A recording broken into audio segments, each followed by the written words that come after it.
Хэнти аймгийнхаа цаг үеийн мэдээллийг өндөрхөн телевизээр өдөр бүрийн 19, 21, 23 цагуудаас хүлээн авч үзээрэй.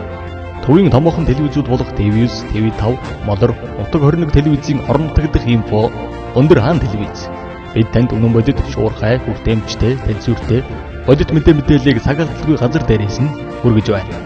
Бидэнтэй харилцагуудаас 7056 33 97. Оройн үзэгчтэй өндөр хаан мэдээллийн хөтөлбөрийн ээлж дугаар үзэгч та бүхэндээ хүрэхэд бэлэн болсон байна. Ингээд та бүхэндээ өнөөдөр болж өнгөрсөн үйл явдлын талаарх мэдээллийг хүрэхээр студиэс сэтгүүлч Бархасад ажиллаж байна. Эхний мэдээгээ та бүхэндээ танилцуулъя.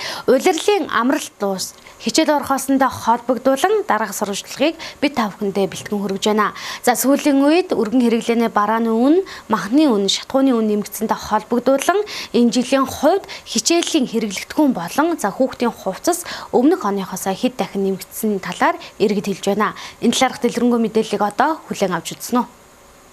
Хонх жигнэж хичээлийн шинэ жил удахгүй эхлэх нь ойрцоор байна. Үүнээс өмнө эцэг эхчүүд хичээлийн хэрэгсэл бэлдэх том даваатай тулгардаг. Хичээлийн шинэ жилд өгөхөд наран тул гэлтгүй Хинтээ аймгийн томоохон зах дэлгүүрүүд амралтгүй ажиллах тохиолдол байдаг бөгөөд энэ жилийн хувьд махны үн ханш зарим өргөн хэрэглээний барааны үн нэмэгдсэнтэй холбогдуулан хүүхдийн хувцас цүнх хичээлийн хэрэгслийн үн нэмэгдсэн талаар иргэд хэлж байна. Тэгмэдгүй хиндөнгө сая орж ирж байна. Бүтэн жилдөө. Нэг хүүхдтэй болохоор яг нэг гайгүй. Дөөрөх нь хот хонортой ихэд нэг 2 сая төгрөг л бүтэн жилдөө зарцуулагчлах шүү. Тэгвэл орж ирж байна. За одоо ингэж авах гад л явж байна даа. Тий хойд нэтлэн бол нэг лиг л үлдсэн.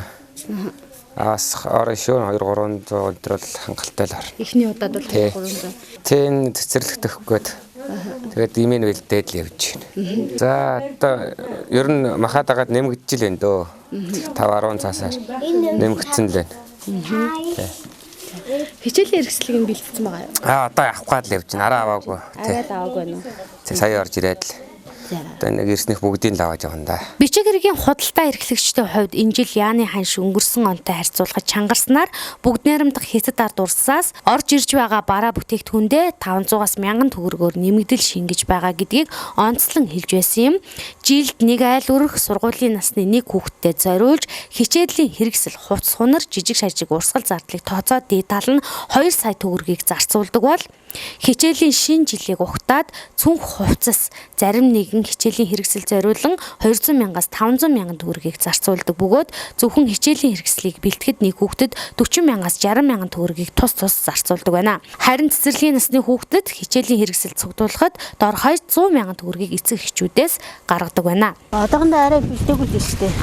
Ер нь өмнөх жилд хэдэн төгрөг зарцуулдаг байсан? Бараг сая гаруй өдрөөр ордог гэсэн ба. Тэгээ оюутантай мэдэр чинь баг 3-4 сая болно. Нэмэгдсэн байна. Энэ үн аюун нэмэгдсэн. Тэр одоохондоо сайн яваагүй л шүү дээ. Одоо мөнгө цэний болцоог бодоод явж амжаагүй юм. Бас арай илүү үнэтэй л болно юм. Манай аймгийн хэмжээнд дор хаяж нэг гэр бүлд 2-5 сургуулийн насны хүүхэд байхаас гадна давхар цэцэрлэгийн насны хүүхэдтэй хэрэглэгдэхүүнийг нь бэлдэх зэрэг нь хичээлийн жил эхэлсэнтэй холбогдуулан санхүүгийн асуудал хамгийн том тулгамдсан асуудал болж хувирдаг байна. Иймээс иргэдийн зүгээс өргөн хэрэглээний барааны үн махны үннийг бууруулах тал дээр анхаарах хэрэгтэйг онцлон хэлж байлаа. Дараагийнхаа мэдээллийг та бүхэндээ танилцуулъя. За Хинтээ аймгийн хэмжээнд 34 цэцэрлэг үйл ажиллагаагаа явуулдаг. Харин Хэрлэн сумын хувьд 8 цэцэрлэг, 2 хувийн цэцэрлэг нийтдээ 10 цэцэрлэг үйл ажиллагаагаа явуулдаг бол энэ сарын 26-наас эхэлж цэцэрлэгийн тойрох тараалт эхлэх болсон байна. Энэ талаарх дэлгэрэнгүй мэдээллийг одоо хүлээн авч үзнэ. Намрын өр орж зуны амралт дуусаж сургууль цэцэрлэгүүд шинэ хичээлийн жилийн хэлсэлтийг авч эхлэх цаг болсон. Хинтээ аймгийн хэмжээнд 34 цэцэрлэг үйл ажиллагаагаа явуулдагаас Хэрлэн суманд 8 цэцэрлэг, 2 хувийн цэцэрлэг үйл ажиллагаагаа явуулдаг бөгөөд Хөдөө орон нутаг Төв сумдын цэцэрлэгийн тойрох тараалт 8 дугаар сарын 26-наас эхлэхээр болсон байна. За энэ хичээлийн жилийн хэлсэлтийг аймгийн боловсрол соёл урлагийн газрын даргын албан бичиг халдан даалгаврын дагуу зохион байгуулагдаж байгаа. Тэгээ сая 8 сарын 19-ний өдрөөс эхлэн хуучин одоо үндсэн бүлэгтээ эсэлттэй хүүхдүүдийнхээ эрүүл мэндийн хуудас тойрохыг тарааж эхлээд байна. За тэгээд энэ жилийн тухайд бол одоо ингээ 26 оны өглөө шинээр эсэлттэй авна. Манай цэцэрлэгийн тухайд бол нийт 176 хүүхэдтэй энэ жилийн жилд нийт 6 бүлэгт явна. За тэгээд ингээд 2 настай шинэ бүлэг авна.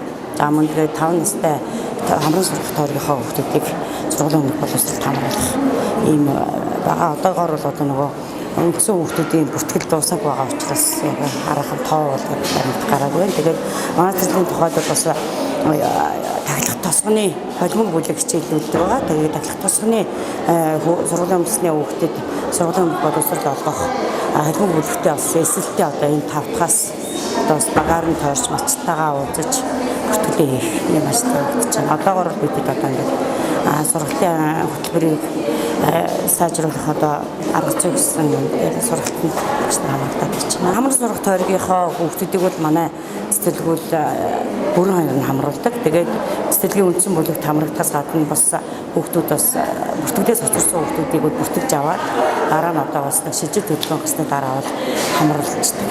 Тийм. Хинтээ аймгийн цэцэрлэгүүд шинээр илсэн орж байгаа 2 настай хүүхдүүд болон 5 хүртэлх насны хүүхдүүдийн бүртгэлийг 2 дахь жилдээ цахимаар явуулж байна. Иргэд хүүхдэд цэцэрлэгт өгөх гэж жил бүр цаг зав алдаж ойчид дараал болдгоо. Зарим цэцэрлэгийн гадаа эцэг эхчүүд нь хоногч тохиолдол байдаг бол үүний тод жишээ манай аймгийн хувьд ч энэ асуудал ажиглагдах болсон бөгөөд зарим нэгэн асуудлыг шийдвэрлэхүүднээс Хинтээ аймгийн сургуулийн өмнөх боловсролын байгууллагын 270 багшид сургалтыг зохион байгуулан ажиллаж байна. Манайх нийтдээ сумын хэмжээнд 273 хүүхэд идэг. Тэгээд өмнөх хичээлийн жилээс цэргийн ангидаас салбар бүлэг нээгээд одоо энэ хичээлийн жилдээ мөн адил 7 бүлэг 196 хүүхдийг илсүүлэх гэж байгаа. Ер нь яг хангалттай гэвэл яг цаана бол нэг 50-60 хүүхэд бол үлддэг. Тэгээд энэ жилийн яг 2 настай хүүхдүүд яг хэдэн хүүхэд орж ирэхийг яг сайн мэдэхгүй байгаа. Бид нэр 26-нд эрх нэгдэх өдрөөс одоо хүүхдүүдэд бүртгэн. За тэгээд ерөнхийдөө хамрагдаагүй хүүхдүүдийг хичээлийнхаа нөгөө хүүхдүүдийн чөлөөтэй өвчтөе үед нь нөхөж аваад тэгээд хамруулад явцдаг. За мөн зуны амралт, зуны цагт малчит хилчтэй хүүхдүүдийг зуны хувилбар сургалтаар нүүдлийн гэр цэцэрлэгээр хүүхдүүдэд хамруулад бүрэн болж игэл 100% хамрын сургалтаа бүрэн хамруулахын тулд ингээд бид нэр хичээж ажилладаг байна. Ер нь манайх одоо 23 багш ажилчтай одоо 7 бүлэгт бүлгийн багштай за арга зүйчтэй ерөнхийдөө бол ажиллах боловсон хүчин бол байгаа. Хөгжмийн багш бол дутагдaltaй байгаа манайд бол тэгээ хөгжмийн багштай бол за оронтой бол бас оронтойдоо баригдаж ажиллаж байгаа болохоор хөгжмийн багш авах бас боломжгүй болчиход байгаа л да. 2017 оноос эхлэн цэцэрлэгийн бүртгэлийг цахимаар явуулж эхэлсэн. 17-оос 18 оны хичээлийн жилд 2-5 насны 146 мянга гаруй хүүхэд цахимаар бүртгүүлж ээжээ. Түүний 113,597 цэцэрлэгт анх удаа илсэн 2 настай хүүхдүүд байсан байна. Энэ жилийн хувьд мөн энэ тооны хүүхэд бүртгэгдэх юм. Түүнээс гадна намар цэцэрлэгүүдийн хүүхэд бүртгэгдсэн тоог харгалзан нэмэлт бүртгэл хийхээр болсон байна. Хөтөлбөр үргэлжлэн та бүхэндээ хүрж байна. 2019 он бол боловсролын салбарт онцлогтой жил болон өнгөрж байгаа. Хинтээ аймгийн хэмжээнд боловсрол соёл шинжилгээ ухааны яамны сайдын санаачлагаар Хинтээ аймгийн хэмжээнд өнөөдөр үндэсний хэмжээний сургалт амжилттай эхэлж байна. Тус сургалтыг заахаар Хинтээ аймагт 31 сургагч багш ажиллаж байгаа бол үүнд Хинтээ аймгийн 1000 гаруй багш нар оролцож байна. Энэ талаарх дэлгэрэнгүй мэдээлэл одоо хүлээн авч үзнэ. Сургалтын хөтөлбөрийн хэрэгжилт түүнд нөлөөлөх хүчин зүйлсийг олон удаагийн судалгаа, багш нарын хилцүүлгээс гарсан санал хүсэлт дээр тулгуурлан сургалтын хөтөлбөрийг сайжруулах, тохиргоо хийх ажлын хэсэг хагас жилийн хугацаанд ажилласан. Энэ ажлын хүрээнд агуулгын давхардал, хүндсэн томьёоллын тодтгол, суралцахуйн зорилтуудыг сайжруулах гэх мэт тохиргоо хийсэн бөгөөд хийсэн үр дүнг танилцуулж үндэсний хэмжээний сургалтыг зохион байгуулж байна.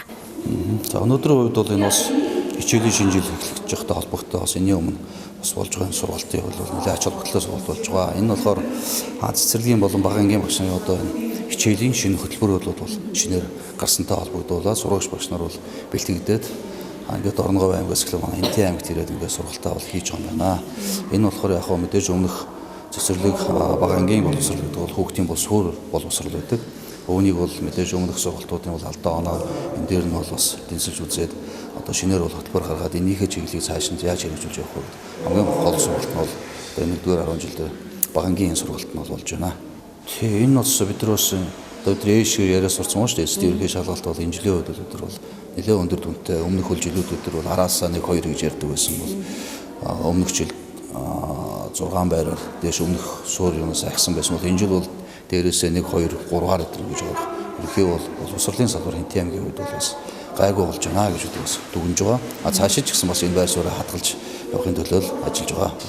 За энэ манай 1-р сургуулийн урлаг зааланд өнөөдөр бол Бага аймгийн 270 багш сургалтын хөтөлбөрийг хэрэгжүүлэхэд дэмжлэг үзүүлэх арга зүй гэдгээс хэрдүүл сургалтад хамрагдаж байна. Сургуулийн өмнөх боловсролын багш нар бол энд байхгүй байгаа. Сургуулийн өмнөх боловсролын багш нар тусдаа 4-р сургууль дээр бага боловсролын багш нар бол 6 ангид зохион байгуулагдаж байгаа. За энэ хүү сургалт маань ерөнхийдөө бага боловсролын монгол хэл, математик, байгалийн ухаан, хүн орчин, хүн нийгэм, иргэний ёс зүйн сүлжээний талаар хөтөлбөрт одоо сайжруулалт хийсэн. Энэ агуулгуудыг багш нар маань судалж сургалтандаа хэрэгжүүлэх аймгийн хэмжээнд энэ хүү сайжруулсан хөтөлбөрийг одоо үр дүнтэй хэрэгжүүлэх судлахаар хүрэлцэн ирээд энэ сургалт маань хийж байна. Үндэсний хэмжээнд нийт багш нарт энэхүү сургалтыг зохион байгуулах 550 үндэсний сургагч бэлтгэгдсэн багш нар 8 дугаар сарын 15-наас орон нутагт очиж 8 дугаар сарын 27-наас нийслэлд сургалтаа хийхээр болсны дагуу энэхүү Хинтээ аймагт сургалт зохион байгуулагдаж байна. Хинтээ аймагт 31 сургагч багш 1000 гаруй багш нарт 4 хэсэг болгон сургалтын хичээлүүдийг зааж байна. За өнөөдөр Хинтээ аймагт бид нар сургуулийн өмнөх боловсролын сургалтын хөтөлбөрийг дэмжлэх арга зүйд гэсэн сургалт маань эхэлж байна. Одоогийн байдлаар эрх зол 250-250 байна. 100 бол хамрагдаж байна. Тэгээ энд бол бид нар бол боловсрол соёлын тухай спортын яам, боловсролын хүрээлэн, боловсролын үнэлгээний төв ингээ хамтраад багшийн мэргэжилтэд дэвшлүүлэх институттэй хамтарсан юм сургалт маань нэлээдгүй амжилттай эхэлж байна.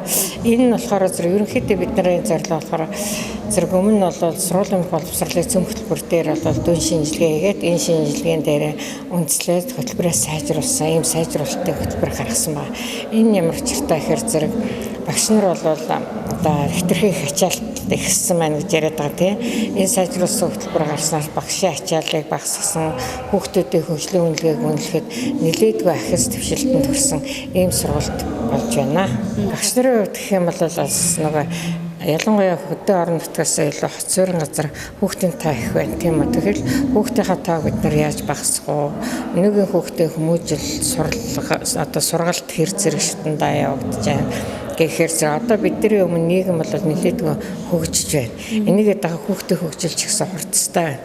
Өөр багш нар энэ хүүхдийнхаа урд байх уу, хойно явах уу гэдэг асуудал гарч ирж байгаа учраас багш өөрөө мэдлэгийг бүтээгээ зогсоосоо илүү мэдлэгээ тулгуурлан тэрийгэ бусдад түгээн дэлгэрүүлж чадаж байна уу гэдэг энэ асуудал гарч ирж байгаа. Тэгэхээр бид нэр өнөөгийн хүүхдэд тохируулаад сурдтаа тохируулаад сургалтынхаа хөтөлбөрт баригдаад байхгүйгээр эндээ ямар ч гэсэн засвар хийгээ сайжруулах шаардлагатай учраас энэ хөө сургалтуудыг явж байна.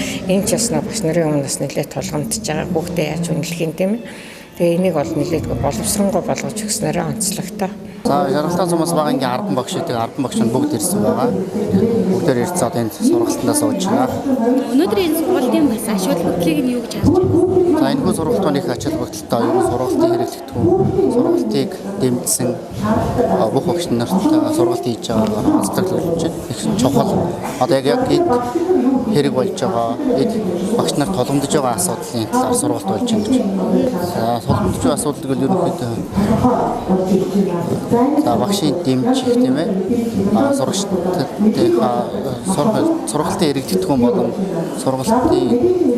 хэрэглэгдэхүүн болон сургалтын хөтөлбөрийг хэрэглэхэд их хэцүү байдаг. Одоо энийг дөхөн болгочих сургалтыг сургалт маань явагдаж байна одоогоор энэ сургалтын цугаар.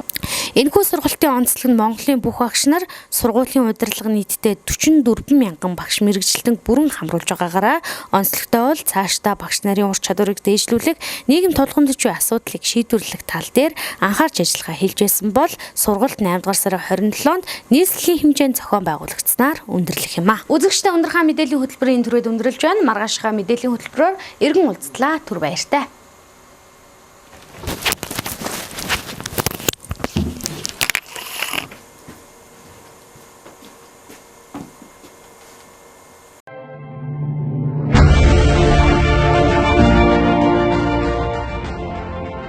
Хинтээ аймгийнхаа цаг үеийн мэдээллийг Ундрахаа телевизээр өдөр бүрийн 19, 21, 23 цагуудаас хүлээн авч үзээрэй.